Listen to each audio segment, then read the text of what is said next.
गाँव के एक कोचिंग में बैठे हुए हैं। यहाँ हमारे साथ कुछ छात्राएं बहने हैं, आइए उनसे हम बात करने का प्रयास करते हैं। अभी मालूम है कि इंटरमीडिएट का रिजल्ट आया हुआ है बिहार बोर्ड का। कुछ छात्राएं बहने हैं जिन्होंने अच्छे नंबर से उत्तीर्ण किया है। कहलगांव के नाम को रोशन करने का काम इन्होंने किया। आर्ट्स ऐसा विषय में कहलगांव अनुमंडल से टॉप की है। हमारे साथ मेरे दाईं ओर जो बैठी है बहन, क्या नाम हुआ बाबू तुम्हारा? मेरा नाम पूर्णिमा तिवारी है।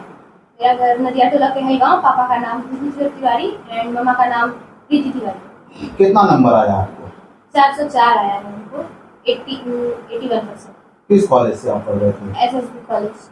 अब पढ़ाई का आपका मतलब करने का तरीका क्या था? जो बच्चे अच्छा नंबर नहीं ला पाए, बहुत ऐसे स्टूडेंट हैं जो इस वीडियो को देखकर प्रेरणा लेंगे, उनको आप क्या संदेश देना चाहिए? किस तरह से पढ़ना चाहिए?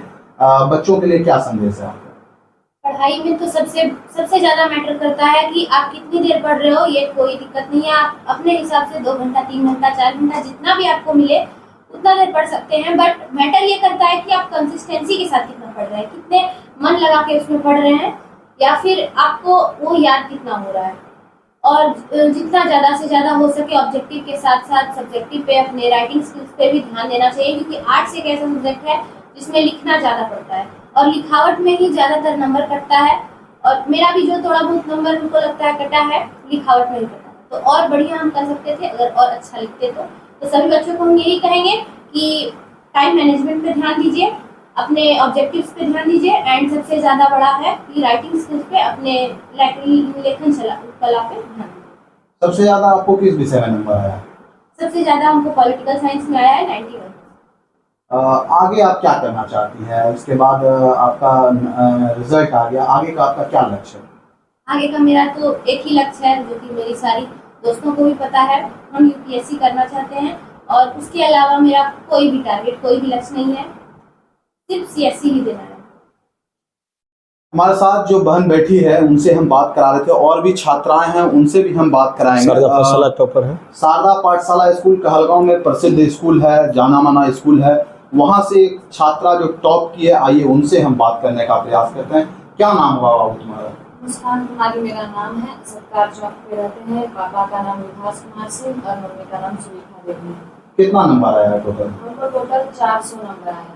कैसा लग रहा है? इतना बढ़िया रिजल्ट आया, कैसा लग रहा है? मम्मी पापा के साथ आप आए हुए हैं अभी सर के पास, अंदर से कैसा महसूस हो रहा है? अच्छा लग रहा है, इतना अच्छा नंबर आया। मम्मी पापा को भी गर्व हुआ कि इतना अच्छा की, बहुत अच्छा लग रहा है कि हम आए। तैयारी कैसे करते थे? कितना देर पढ़ाई करते थे आप?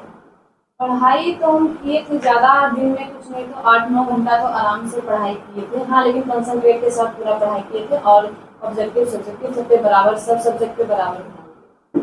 आगे का क्या आपका लक्ष्य है?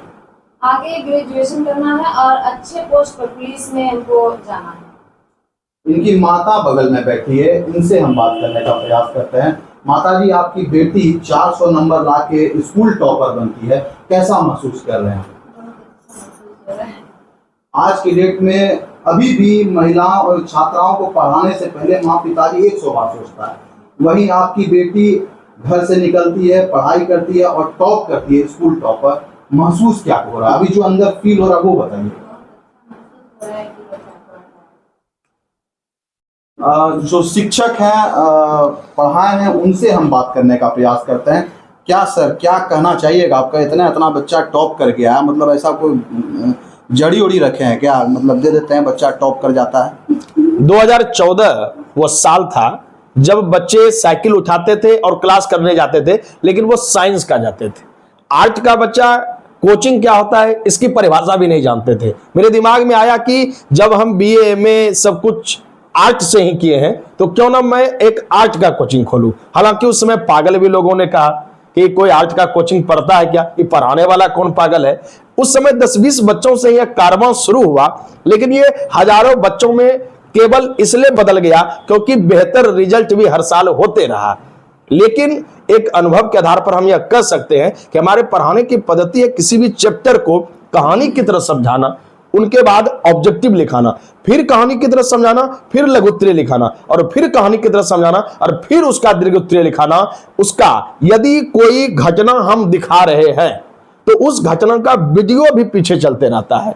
कोई मैप हम यदि 1965 का भारत पाकिस्तान का युद्ध दिखा रहे हैं, समझा रहे हैं, लिखा रहे हैं, तो 1965 का युद्ध भी पीछे में स्मार्ट बोर्ड में चलता है। अर्थात हमने शिक्षा में वो क्रांति लाने का प्रयास किया कि आप केवल लाल बहादुर शास्त्री को किताबों में ना पढ़ें, आप जवाहरलाल नेहरू और अंबेडकर को किताबों में ना पढ़ें, उनको आप देखिए भी, उनके जीवन शैली से सीखिए भी। तो ये कहीं ना कहीं बहुत जो है दिमाग को प्रभावित करने का काम किया, और उसी का नतीजा है कि सैकड़ों विद्यार्थी जो है बेहतर रिजल्ट करते हैं, जिसका सम्मान समारोह सबको बुला करके प्रशस्ति पत्र और उसके साथ शील्ड मेडल सब दे करके करेंगे। लेकिन हमारे बीच अभी तत्काल लोकल बच्चे जो कि कुछ अच्छे बेहतर नंबर आए हैं, अनुमंडल टॉपर है, शारदा पाशा टॉपर है, ये सभी बच्चे मौजूद हैं, तो आप इनसे इनकी सफलता का जुबानी सुनिए। सर एक चीज और जानना चाहेंगे, कुछ लोगों का कहना होता है जी कि सरकारी स्कूल में पढ़ाई नहीं होता है। जी, हमारे साथ जितनी बच्चियां बैठी हैं सब लगभग सरकारी स्कूल से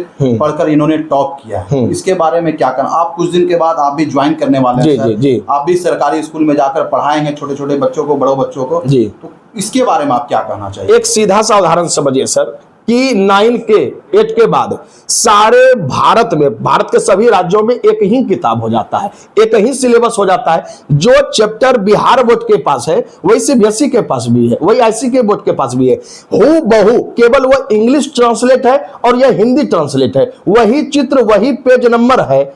मतलब वो जो बच्चा पढ़ के जॉब लेगा या सफलता प्राप्त करेगा, बिहार बोर्ड के बच्चा भी वही बुक पढ़ के, केवल वो हिंदी मीडियम में है और वो सफलता प्राप्त करेगा।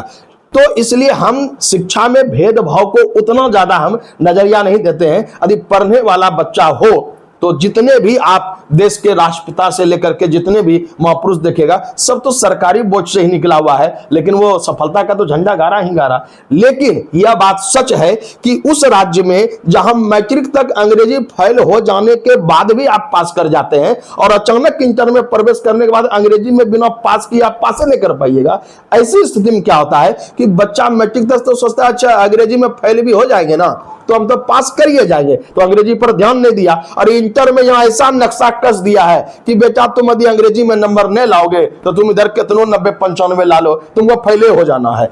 इस हिसाब से हम यह देखते हैं कि कहलगांव या भागलपुर के बच्चे जो बिहार टॉपर, आज जब हम पेपर पढ़ रहे थे कि 3 साल से पिछड़ रहा है बिहार के टॉप 5 में भागलपुर के बच्चे, और उसका बहुत बड़ा योगदान है अंग्रेजी विषय। यह नहीं कि अंग्रेजी विषय खराब है या यहाँ के शिक्षक खराब है, क्योंकि उनका जड़ ही पिलर इतना कमजोर हो गया है 9-10 में कि वह इंटर में जैसे आता है तो उसको कुछ समझे में नहीं आता क्या ABCD हो रहा है। कहीं ऐसा बात नहीं ना है कि आपका सरकारी में हो गया तो आप सरकारी का पढ़ाई कर रहे हैं? नहीं, मैंने एक रूपदर्शी बताया कि जो बुक उसमें इंग्लिश मीडियम में चलता है वो हिंदी मीडियम में चलता है, वो प्रमाण हम दे देंगे। यह बात सच है कि कभी सरकार अस्थिरता रहती है, कभी पैरामेडिकल का भर्ती कर दे, मतलब पारा टीचर का भर्ती कर देता है, कभी रिजल्ट बेस पर टीचर की भर्ती कर देता है। तो इसमें कहीं न कहीं बेसिक क्वालिटी बेस्ड टीचर का अभाव देखने के लिए मिलता है। लेकिन इसकी सुधार के लिए बीपीएससी जैसे टीचर की इस बार बहाली हुई है और हम चाहेंगे कि अब जो यहाँ से अपने बिहार का विकास बढ़ेगा वो निश्चित तौर पर सफलता का झंडा गाड़ेगा। और भी बच्चियां हैं सर, कौन कौन से स्कूल से कितना नंबर लाई, कोई टॉप किए, इसके बारे में सर बता दीजिए। हाँ बोलिए। कहाँ से आप पढ़ाई कहाँ से किए? हम SSB कॉलेज से। कितना नंबर आया? मेरा 363। आपका क्या नाम है? स्वीकृति कुमारी। आपका? अंशिका कुमारी, कौन कॉलेज से? SSB college. कितना नंबर? 372। आपका? आरुषि सिंह और मेरा नंबर 387 में SSB कॉलेज से। सबसे ज्यादा किस विषय में आपको नंबर? हिंदी में 84। हिंदी का आप पढ़ाई मतलब कहाँ से करते थे? ये करमभूमि कोचिंग से रवि सर पढ़ाई करते थे हिंदी। अभी हम कुछ देर पहले वीडियो एक अपलोड किए हैं जी। छात्रा का साइंस में जो टॉपर है, साइंस में जो टॉप की है। हाँ।